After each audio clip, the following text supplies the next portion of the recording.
తోమ యేసు ప్రభుని ఏం చేయలేదు చెప్పండి? నమ్మలేదు. ఏమన్నాడు తెలుసా? ప్రభువా, నీ చేతి గాయంలో నేనేం చేయాలా? వేలు పెట్టాలా, లేకపోతే నేను నమ్మను అన్నాడా? నమ్మనే. అక్కడ రాస్తాడు క్లియర్గా. ఏమన్నాడు చెప్పండి?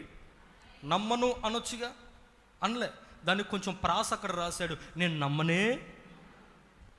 ఇది ఎవరి భాష తెలుసా? ఈ లాంగ్వేజ్ సాతాను లాంగ్వేజ్. ఇది సాతాను కూడా అవ్వమ్మతో వచ్చి, అవ్వమ్మ ఈ పండు తిను దినమున్న మీరు చావరు అనలేదు, మీరు చావనే. ఈ లాంగ్వేజ్ ఉన్నోళ్ళు కొంతమంది కొంచెం ఉంటారు, జాగ్రత్త. ఒరే బాబు అన్నం తిన్నాయన ఆడంటాడు నేను తిన్నో అనొచ్చు కదా, అట్లా అండు నేను తిననంటే.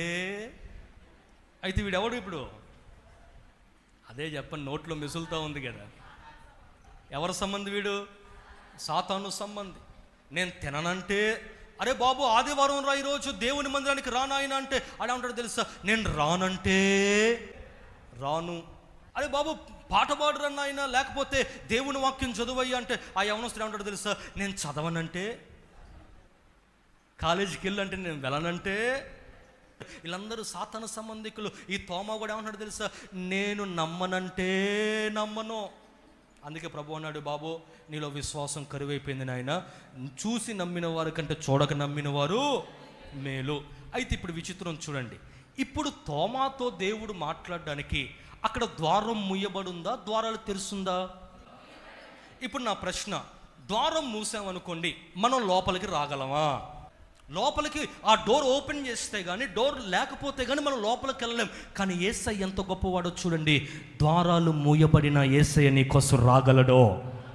హల్లెలూయా. ద్వారాలు మూయబడిన యేసయ్య నీ కొరకు రాగలడో. సమస్య అనబడింది నీ జీవితంలో, ద్వారాలు మూసిందేమో, కానీ నువ్వు ద్వారాలు తీయవసరం లేదు. నా దేవుడు ద్వారాలు మూసి ఉండగానే నీ కుటుంబంలో అడుగు పెట్టగలిగిన దేవుడు ఆయన. గట్టిగా చప్పట్లు కొడుతూ ప్రభు నామాన్ని కనపరుద్దాం. హల్లెలూయా, హల్లెలూయా.